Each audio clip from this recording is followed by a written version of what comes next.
Good morning students.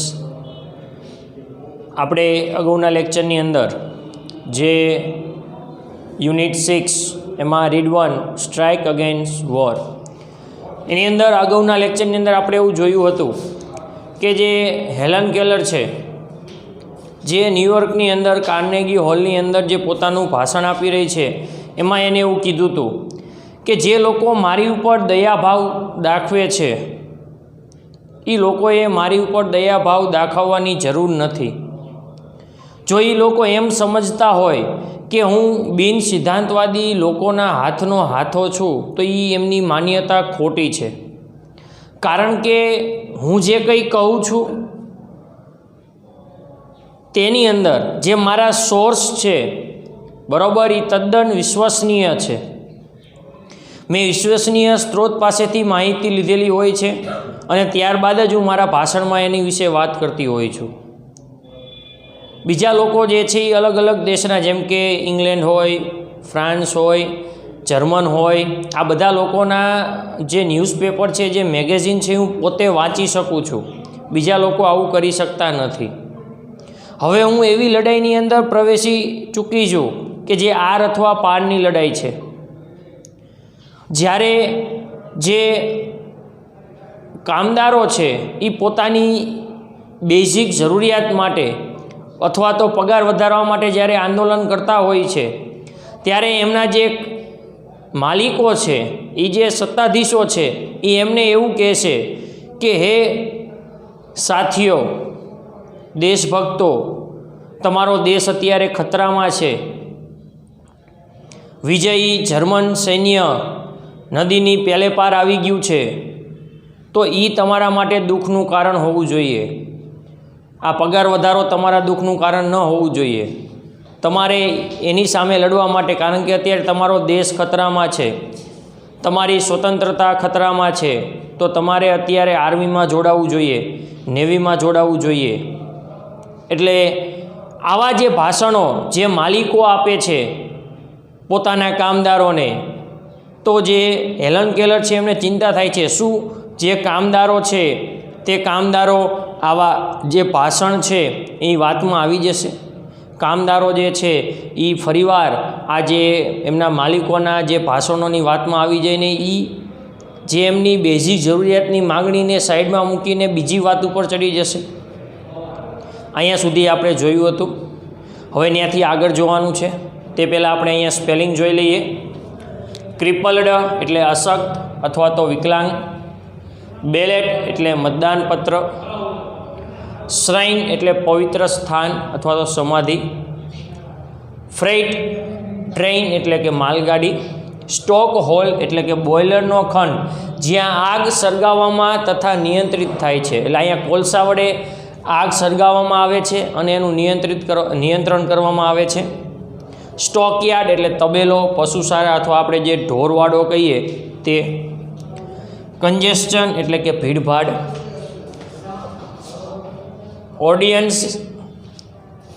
Ordnance એટલે કે અધ્યાદેશ અથવા તો વટહુકમ.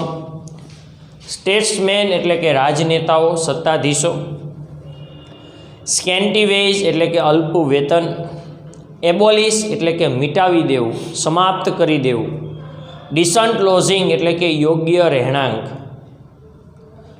બેલિજરન્ટ નેશન એટલે કે યુદ્ધરત રાષ્ટ્રો. ટર્મોઇલ ઓફ વોર એટલે કે યુદ્ધની ઉથલ પાથલ. તો જે આ સ્પેલિંગ જે છે એ તમારે તમારી ફેરબુકમાં લખી લેવાના રહેશે. હવે આપણે જે યુનિટ 6 છે એમાં રીડ 1 પેજ નંબર 62 એની ઉપર જે લાસ્ટ પેરેગ્રાફ આપેલો છે ત્યાં આપણે પહોંચ્યા હતા. તો શરૂઆત કરીએ. ધ ક્લેવર વન્સ એટલે કે જે બુદ્ધિશાળી લોકો છે. Up in the high places, જે ઊંચા હોદ્દા ઉપર બેઠેલા છે, જે બુદ્ધિશાળી લોકો છે, જે ઊંચા હોદ્દા ઉપર બેઠેલા છે, ટૂંકમાં જે માલિકો છે, નો તે જાણે છે how childish and silly the workers are. Childish એટલે કે બાર બુદ્ધિ ધરાવતા, નાદાન, બરાબર. તે લોકોને ખબર છે કે આ જે કામદારો છે કેટલા નાદાન છે. આપણું કામ થતું હોય ત્યાં લગી કામ કરાવી લો એમની પાસેથી. જેવા એ કામદારો પોતાના વેતનની માગણી જેવી વધારે એટલે તરત જ એમને ભાષણ આપીને એમનો દેશ ખતરામાં છે આવું કહીને એમની જે માગણીઓ છે એને સાઈડ ઉપર ધકેલી દો. બરાબર. એટલે હેલન કેલર જે છે એવું કહે છે કે જે ઊંચા સ્થાન ઉપર જે બેઠેલા જે માલિકો છે એ લોકોને એવું જ લાગે છે કે આ જે કામદારો છે એ કેવા સાવ નાદાન છે, બાળક બુદ્ધિ ધરાવતા છે.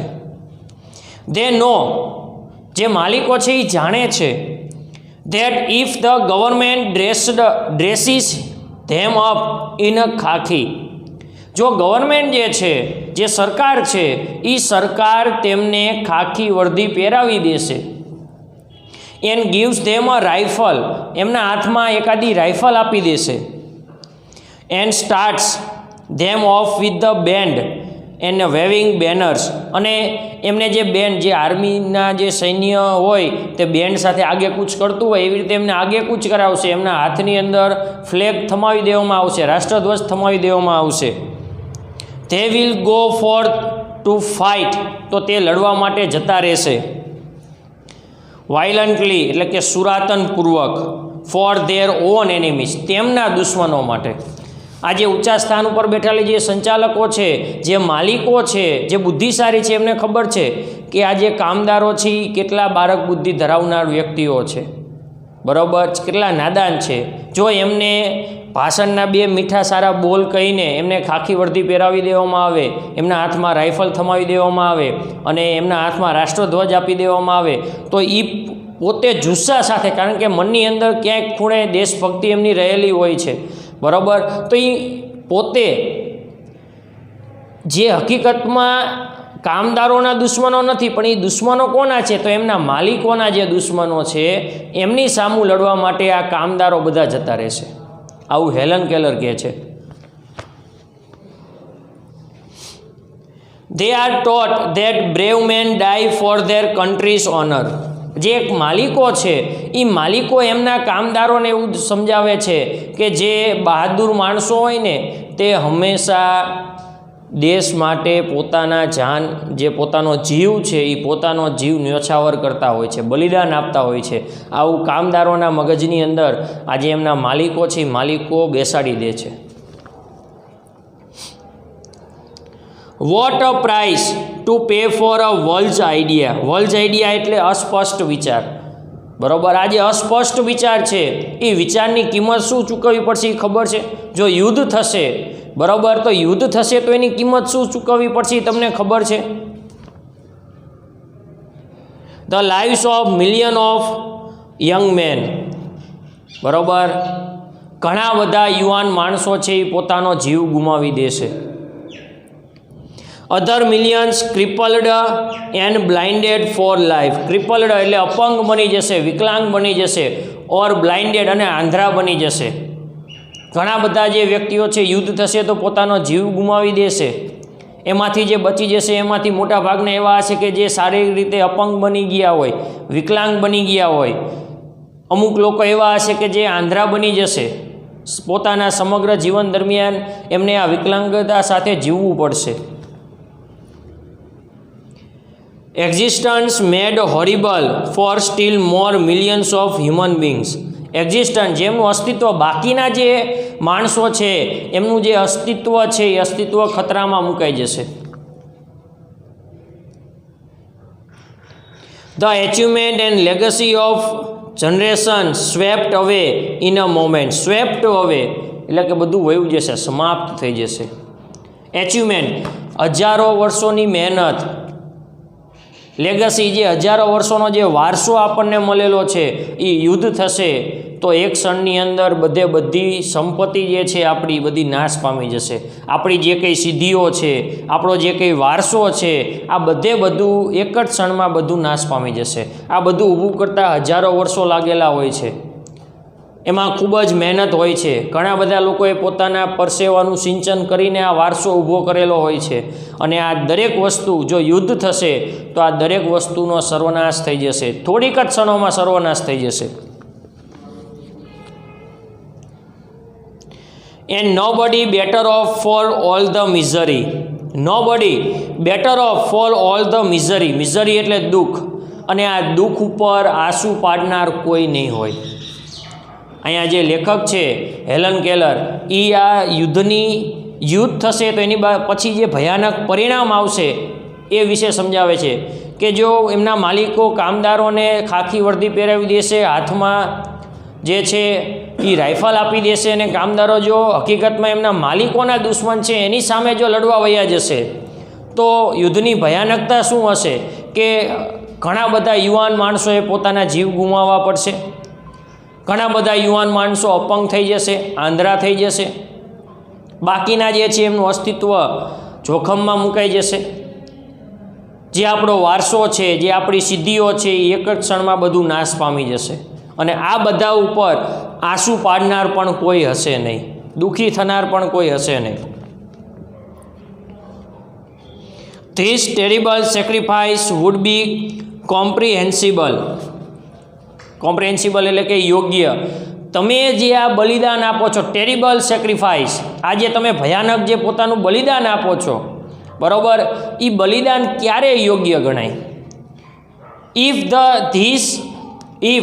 The thing you die for, કે તમે જેની માટે મરી જાઓ છો, એન્ડ કોલ કન્ટ્રી, આ જે દેશ છે, ફેડ જે ખવડાવે, ક્લોથડ યોગ્ય પહેરવેશ આપે, હાઉસડ યોગ્ય રહેણાંક આપે, એન્ડ વામડ યુ તમને યોગ્ય હૂંફ આપે, એજ્યુકેટેડ એન્ડ ચેરિશ્ડ યોર ચિલ્ડ્રન, તમારા છોકરાઓને તમે બલિદાન આપી દીધું છે તો તમારા ગયા બાદ જે તમારા છોકરાઓ છે એમને યોગ્ય એજ્યુકેશન આપે, એટલે કે શિક્ષણ આપે, એમને યોગ્ય એમનું પાલન પોષણ કરે, તો આ બલિદાન યોગ્ય ગણાય.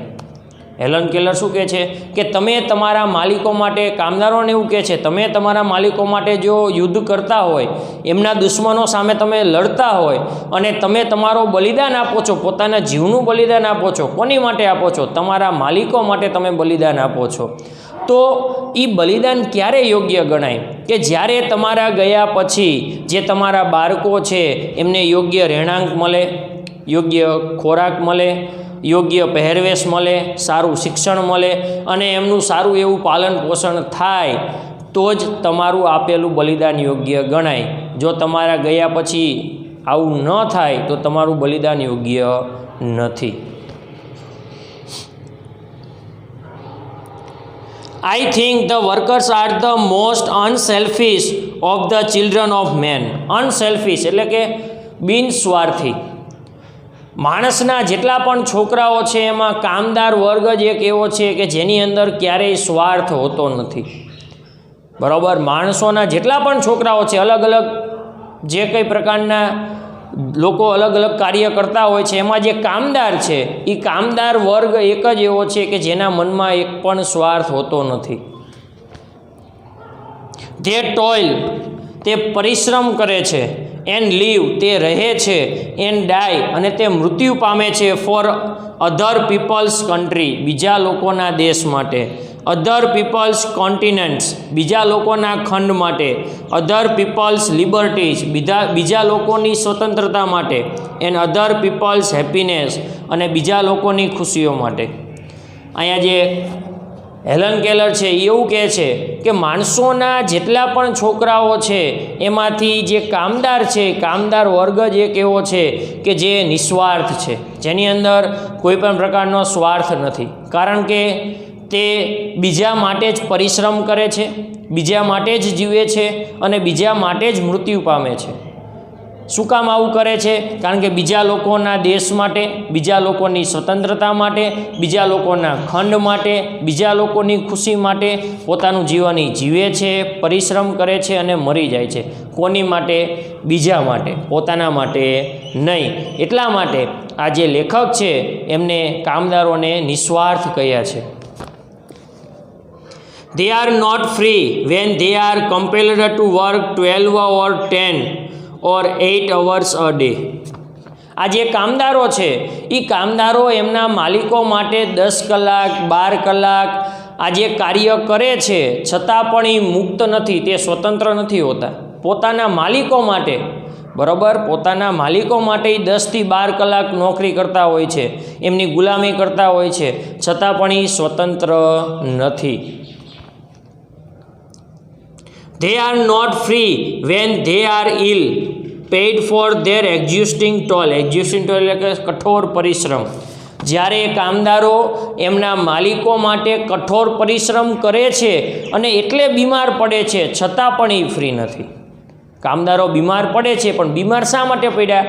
તો એમના માલિકો માટે એમને જે 10-12 કલાક મહેનત કરી, એમના માલિકો માટે જે એમને સખત પરિશ્રમ કર્યો છે અને ત્યારે એ બીમાર પડે છે, છતાં પણ તે સ્વતંત્ર નથી. They are not free when their children must labor in mills and factories. બરાબર, જ્યારે જે કામદારો છે એ કામદારોનો છોકરાઓ જ્યારે ફેક્ટરીમાં કામ કરવા માટે મજબૂર થાય છે, કોઈ મિલ્સની અંદર કામ કરવા માટે મજબૂર થાય છે, ત્યારે પણ કામદારો ફ્રી નથી. ઓર સ્ટ્રેવ, એમને ભૂખ્યા રહેવું પડે છે. કામદારોના જે છોકરાઓ છે એ ભૂખ્યા રહેવું પડે, ફેક્ટરીમાં કામ કરવા માટે મજબૂર થવું પડે, મિલ્સની અંદર કામ કરવા માટે તેઓ મજૂરી કરતા હોય છે, અને આટલું બધું કરવા છતાં પણ કામદારો સ્વતંત્ર હોતા નથી. When their women may be driven by poverty to lives of shame. જ્યારે કામદારોની પત્નીઓને શરમભરી જિંદગી જીવી પડે છે, બરાબર, ત્યારે પણ કામદારો જે છે એ સ્વતંત્ર હોતા નથી. એમના છોકરાઓએ મજૂરી કરવી પડે, એમની સ્ત્રીઓએ શરમભરી જિંદગી જીવી પડે છે, કામદારો પોતે 10-12 કલાક કામ કરે છે અને એ કઠોર પરિશ્રમના લીધે જ બીમાર પડે છે, છતાં પણ કામદારો સ્વતંત્ર હોતા નથી. They are not free when they are clubbed and imprisoned. કામદારોને જેલમાં પૂરી દેવામાં આવે છે, એમને કેદ કરી નાખવામાં આવે છે. કારણ કે તે ગો ઓન સ્ટ્રાઇક, કારણ કે તેઓ હડતાલ ઉપર ઉતર્યા હોય છે. For a raise of wages, કે એમનું વેતન વધારો કરવામાં આવે. And for the basic justice, અને એમને સામાન્ય અધિકાર આપવામાં આવે.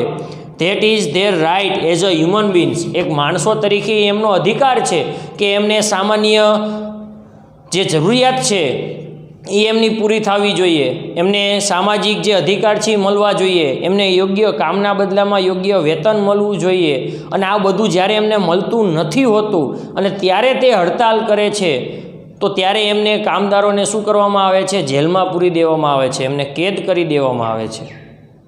હેલન કેલર શું કહે છે કે કામદારો આટલી બધી કલાક કામ કરે છે, એ કામ કરવાના લીધે બીમાર થાય છે, એમના છોકરાઓએ મજૂરી કામ કરવું પડે છે, એમની જે પત્નીઓ છે એઓએ શરમભરી જિંદગી જીવવી પડે છે, અને આ બધું કરવા છતાં એમને યોગ્ય વેતન નથી મળતું, એમને બેઝિક જે જસ્ટિસ પ્રાપ્ત થવું જોઈએ નથી થતું. અને આ મેળવવા માટે જ્યારે તેઓ હડતાલ કરે છે તો એને બદલામાં કામદારોને કેદ કરી લેવામાં આવે છે, એમને જેલમાં પૂરી દેવામાં આવે છે.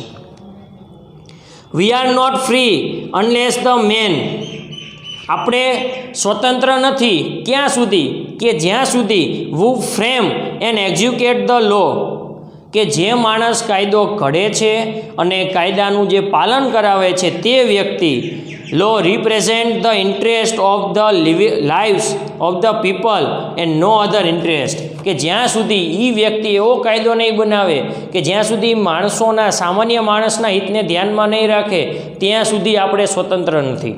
જે વ્યક્તિ કાયદો ઘડે છે, કાયદાનો અમલ કરાવે છે, એ વ્યક્તિ બીજા કોઈનું હિત નહીં પણ એ કાયદાની અંદર સામાન્ય માણસોનું હિત જ્યાં સુધી નહીં જોવે, સામાન્ય માણસોના હિતને ધ્યાનમાં રાખીને જ્યાં સુધી કાયદો નહીં બનાવે અને સામાન્ય માણસના હિતને ધ્યાનમાં રાખીને જ્યાં સુધી કાયદાને અમલ નહીં કરાવે, ત્યાં સુધી આપણે સ્વતંત્ર નથી. The ballot does not make a free man out of a wage slave. મતદાન પત્ર સ્વતંત્ર માણસને ગુલામી કરી દેવા માટે હોતું નથી. આ જે મતદાન પત્ર છે, જે મતદાન છે, એ સામાન્ય માણસને નોકરી કરવા માટે મજબૂર ન કરવું જોઈએ. મતદાનના લીધે સામાન્ય સ્વતંત્ર વ્યક્તિ ક્યારેય ગુલામ ન થવો જોઈએ. There has never existed a truly free and democratic nation in the world. હકીકતમાં કહીએ તો આખી દુનિયામાં કોઈ દેશ, પૂરેપૂરો સ્વતંત્ર નથી. કોઈ દેશ એવો નથી કે જ્યાં પૂરેપૂરી લોકશાહી હોય. આખું દુનિયામાં આવું ક્યાંય જ નથી. બરાબર. તો આજે હેલન કેલર છે એને જ્યારે પોતાનું 1916ની અંદર જે ભાષણ આપેલું હતું, આ ત્યારની વાત કરે છે કે અત્યારે કોઈ એવો દેશ નથી કે જે પૂરેપૂરી રીતે સ્વતંત્ર હોય, કે જ્યાં પૂરેપૂરી રીતે લોકશાહી હોય. આવો કોઈ દેશ અત્યારે નથી. આ વાત 1916ની છે. From time immemorial men have followed with blind loyalty the strong men who had the power of money and of armies. Blind loyalty, આંધળી વફાદારી નિભાવતો આવ્યો છે વર્ષોથી. ઇમેમોરિયલ એટલે વર્ષોથી જે માણસ છે, જે લોકો પાસે પૈસા હોય, જે લોકો પાસે સૈન્ય શક્તિ હોય, આવા શક્તિશાળી માણસની આંધળી વફાદારી કરતો આવ્યો છે. જે લોકો પાસે પૈસા હોય, જે લોકો પાસે સૈન્ય શક્તિ હોય, એ વ્યક્તિ બીજા લોકોને ગુલામ રાખે છે અને બીજા લોકો એની ગુલામી પસંદ કરે છે, એને વફાદાર રહે છે. આવું તો વર્ષોથી ચાલતું આવ્યું છે. Even while battlefields were piled high with their own dead. યુદ્ધના મેદાનો, બેટલફિલ્ડ એટલે કે યુદ્ધના મેદાનોની અંદર પણ જે કામદારો છે એ કામદારોના જ જે મૃતદેહો છે એ મૃતદેહોના ઢગલા પડ્યા હોય. કારણ કે કામદારો યુદ્ધ લડતા હોય છે અને એમના મૃતદેહોના જે ઢગલા છે એ બેટલફિલ્ડની અંદર, યુદ્ધ મેદાનની અંદર પડેલા હોય છે. ત્યારે પણ they have tilled the lands of the rulers. તે એમના શાસકોની જમીન બચાવવા માટે લડતા હોય છે. આ જે કામદારો છે એમને યુદ્ધ શું કામ લડ્યું? કારણ કે એમના શાસકોની જમીન બચાવવા માટે આ જે કામદારો છે યુદ્ધ લડતા હોય છે. and have been robbed of the fruits of their labor. અને જ્યારે યુદ્ધ જીતી જવામાં આવે છે તો એ જે શાસકે કોના બળ ઉપર યુદ્ધ જીત્યું? તો કે શાસકોએ આ કામદારોના બળ ઉપર યુદ્ધ જીત્યું. જો કામદારો યુદ્ધ કરવા ન જાય તો શાસક શું કરે? પણ જ્યારે શાસકોની જમીન માટે આ કામદારો યુદ્ધ કરે છે, એમના જે મૃતદેહો છે એનો ખડકલો, એના ઢગલાઓ જ્યારે બેટલફિલ્ડમાં થાય છે ત્યારે આ જે શાસકો જીતે છે. અને હકીકતમાં એ જે જીતના મીઠા ફળ છે એ કામદારોને આપવા જોઈએ, પણ ત્યારે આ જે કામદારો પાસેથી એમના જીતના જે મીઠા ફળ છે એ ઝૂંટવી લેવામાં આવે છે. They have built palaces and pyramids, temples and cathedrals that held no real shrine of liberty. બરાબર.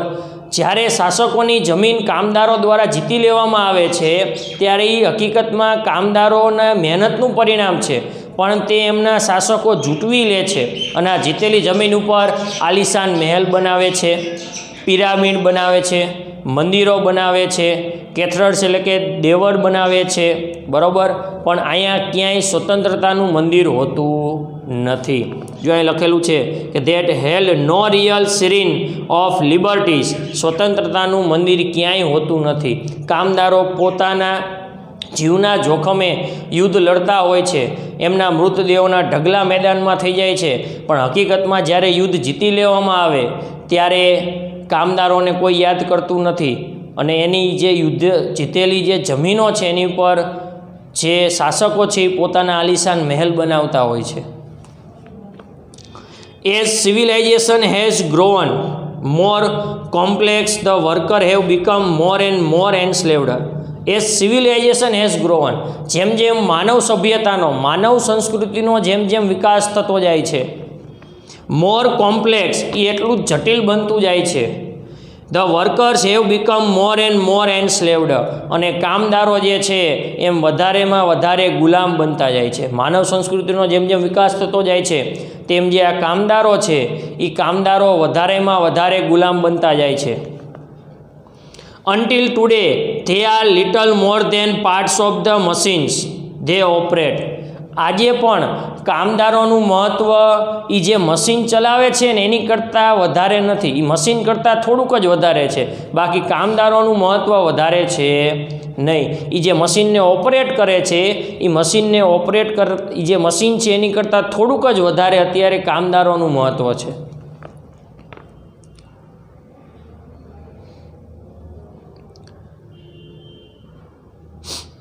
Daily they face the dangers. કામદારો દરરોજ પોતાના જીવનની અંદર જોખમનો સામનો કરે છે. ઓફ રેલ રોડ, જેમ કે કામદારો રેલ રોડ ઉપર કાર્ય કરતા હોય તો ત્યાં પણ જીવનું જોખમ છે. બ્રિજ બનાવતા હોય તો ત્યાં પણ એમને જીવનું જોખમ છે. સ્કાય સ્ક્રેપ્ચર એટલે કે ગગનચુંબી ઇમારતો જે બનાવતા હોય છે ત્યાં પણ એમના જીવનું જોખમ છે. ફ્રાઇટ and train, માલગાડીઓ.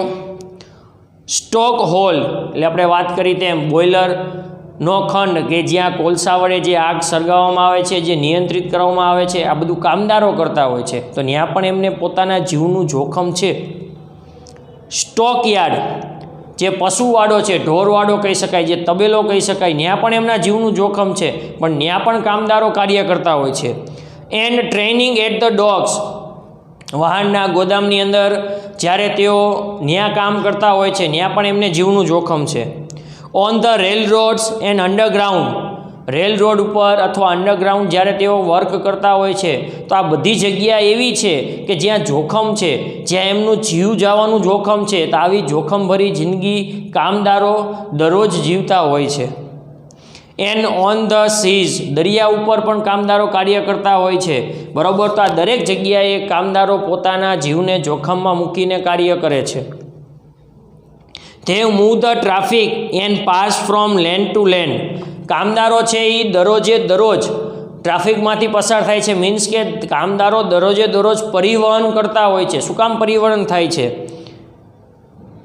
The precious commodities એટલે કે જીવન જરૂરિયાતની જે વસ્તુઓ છે, that make it possible for us to live, આપણી જીવન જરૂરિયાતની જે વસ્તુઓ છે જે આપણે જીવવા માટે જરૂરી છે એને પહોંચાડવા માટે કામદારો જે છે એ દરરોજ પરિવહન કરતા હોય છે. And what is there reward, કામદારો પોતાના જીવનની અંદર આટલું બધું જોખમ ઉપાડે છે, બરાબર. રેલ રોડ ઉપર કાર્ય કરે, બ્રિજ બનાવે, અંડરગ્રાઉન્ડ વર્ક કરે, સ્ટોક યાર્ડમાં વર્ક કરે, દરરોજ પરિવહન કરે આપણને જીવન જરૂરિયાતની વસ્તુ પહોંચાડવા માટે. આટલું બધું જોખમ એ દરરોજ પોતાના જીવનમાં લે છે, છતાં પણ કામદારોને એના પરિણામ સ્વરૂપે શું મળે છે? એના ઇનામમાં શું મળે છે? સ્કેન્ટી વેજ એટલે કે અપૂરતું વેતન. કામદારો જેટલું કામ કરે છે એટલું પૂરતા પ્રમાણમાં વેતન આપવામાં આવતું નથી. Often poverty, ગરીબાઈ. રેન્ટ્સ, ભાડા એમને ભરવા પડે. ટેક્સીસ, ટ્રિબ્યુટ્સ એન્ડ વોર કમ્પેન્સેશન, કામદારોએ બધા ભાડા ભરવા પડે, કામદારોએ અલગ અલગ પ્રકારના ટેક્સ ભરવા પડે અને સામાન્ય નજીવું જે યુદ્ધનું વળતર છે આટલું જ એમને આપવામાં આવે છે.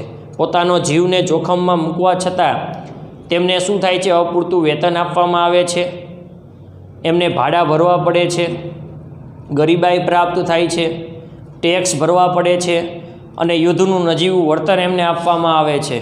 આ એમને ઇનામમાં મળે છે. The kind of preparedness the workers want, જે કામદારો છે એ કામદારોને કેવી પ્રકારની તૈયારી જોઈએ, એમને કેવું જીવન જીવવું છે?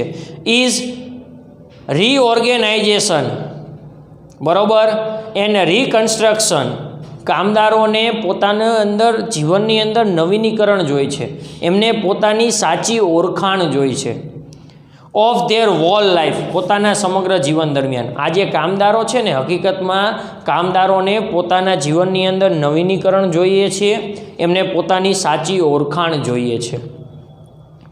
Such as has never been attempted by statesmen or governments, આવી જે નવીનીકરણ છે, બરાબર, એમને જે સાચી ઓળખાણ હકીકતમાં જે કામદારોને અપાવવી જોઈએ એ અપાવવાના પ્રયત્ન હજી સુધી કોઈ રાજનેતાએ નથી કર્યા કે કોઈ સરકારે નથી કર્યા.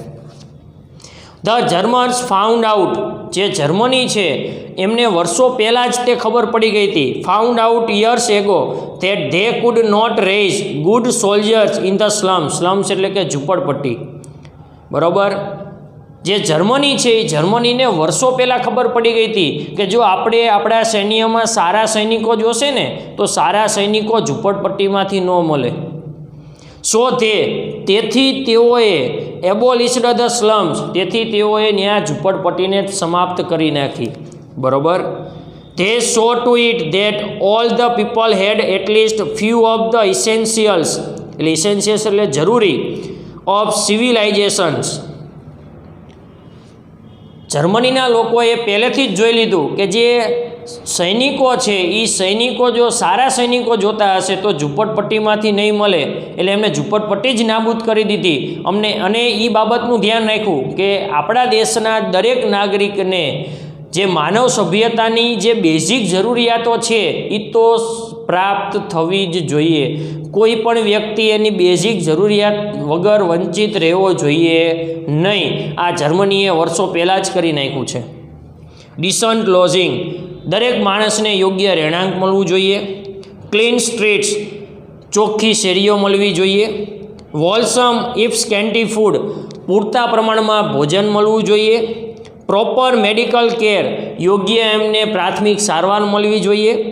And proper safeguards for the workers in their occupation, અને જે વર્કરો જે જગ્યાએ કામ કરતા હોય એને અનુરૂપ યોગ્ય સલામતીના સાધનો કામદારોને મળવા જોઈએ.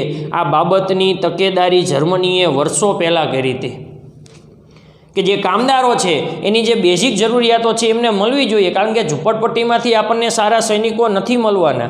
એટલે એમને અગાઉથી જ નક્કી કરી લીધું કે જે માનવ સભ્યતા માટે જે જરૂરી જે બેઝિક પાયાની જે વસ્તુઓ છે એ એમને પ્રાપ્ત થવી જોઈએ. એટલે એમને વર્ષો પહેલાંથી દરેક નાગરિકને યોગ્ય રહેણાંક, ચોખ્ખી શેરીઓ, પૂરતો પહેરવેશ, પૂરતું ભોજન, જે જગ્યાએ કામદાર વર્ક કરતા હોય એની માટેના જરૂરી જે સેફગાર્ડ છે, સલામતીના જે સાધનો છે, આ બધું એમને પહેલેથી જ પ્રાપ્ત કરાવી દીધું. That is only a small part of what should be done. આ માત્ર નાનો એવો ભાગ છે કે જે દરેકે પોતાના દેશની અંદર પોતાના કામદારોને આપવો જોઈએ. આ નાનો એવો ભાગ છે. It is your business to force these reforms on the administration. Administration એટલે કે વહીવટી વિભાગ. આ તમારી જવાબદારી છે કે તમે જે જગ્યાએ કાર્ય કરતા હોય ને એનો વહીવટી જે વિભાગ છે આ બધી તમને બેઝિક જરૂરિયાત પૂરી પાડે ને એની જવાબદારી તમારી છે. તમારે એવું પ્રયત્ન કરવા જોઈએ કે તમારો વહીવટી વિભાગ તમને તમારી બેઝિક જે કંઈ જરૂરિયાતો છે એને પૂરી કરે. Let there be no more talk about what a government can or cannot do. હવે એ સમય નથી.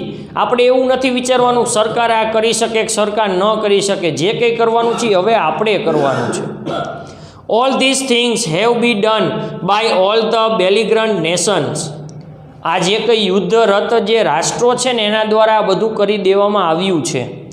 In the turmoil of war, આ જે યુદ્ધની ઉથલ પાથલ જે કંઈ ગડબડ થઈ છે ત્યારે કંઈ જે યુદ્ધરત જે રાષ્ટ્રો છે એના દ્વારા બધું પહેલેથી કરી દેવામાં જ આવ્યું છે.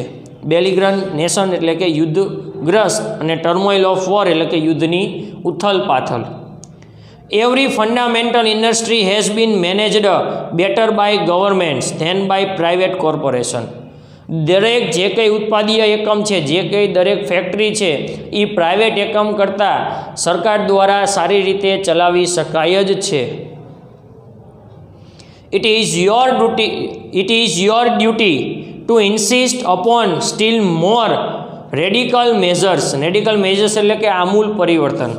આ તમારી ફરજ છે કે તમારે તમારા જીવનની અંદર આ આમૂલ પરિવર્તન લાવવું જોઈએ.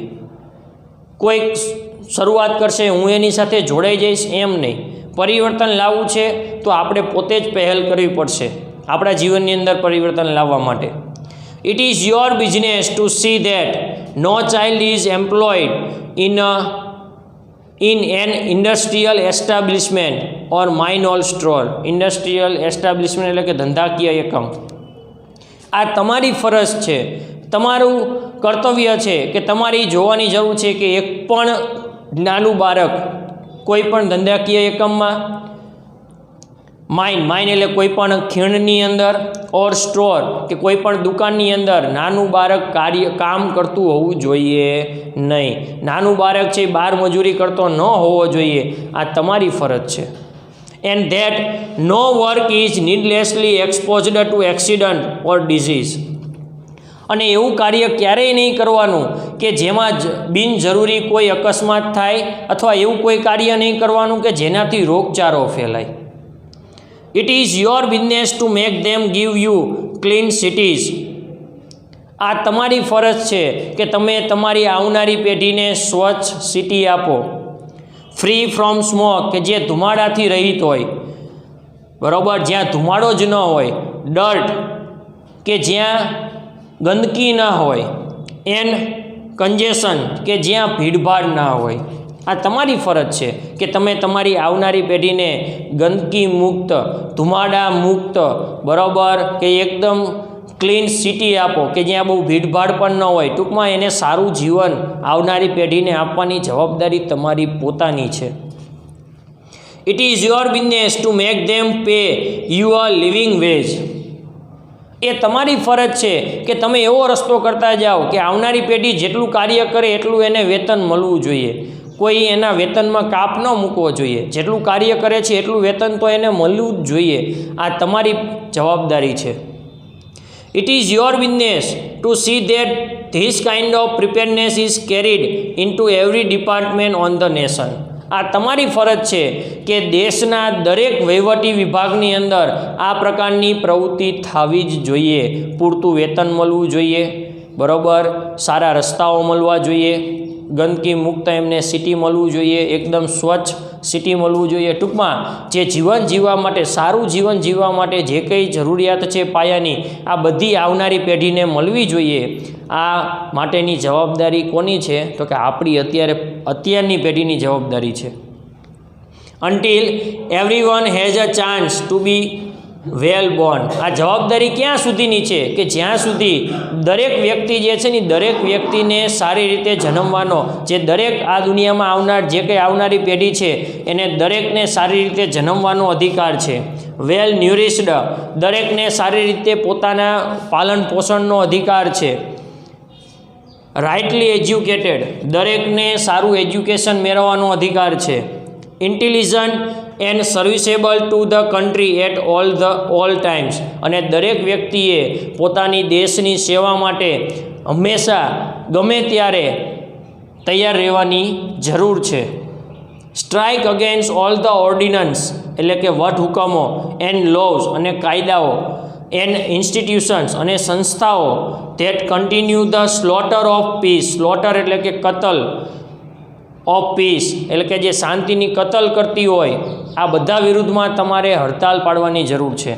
શેના વિરુદ્ધ હડતાલ પાડવાની છે? કે જે વટહુકમો છે, જે કાયદાઓ છે, કે જે સંસ્થાઓ છે જે તમને શાંતિનો ભંગ કરતા શીખવાડે છે, આવા બધા નિયમો, આવા બધા કાયદાઓ, આવી બધી સંસ્થાઓ, આ બધાની વિરુદ્ધમાં તમારે હડતાલ પાડવાની છે.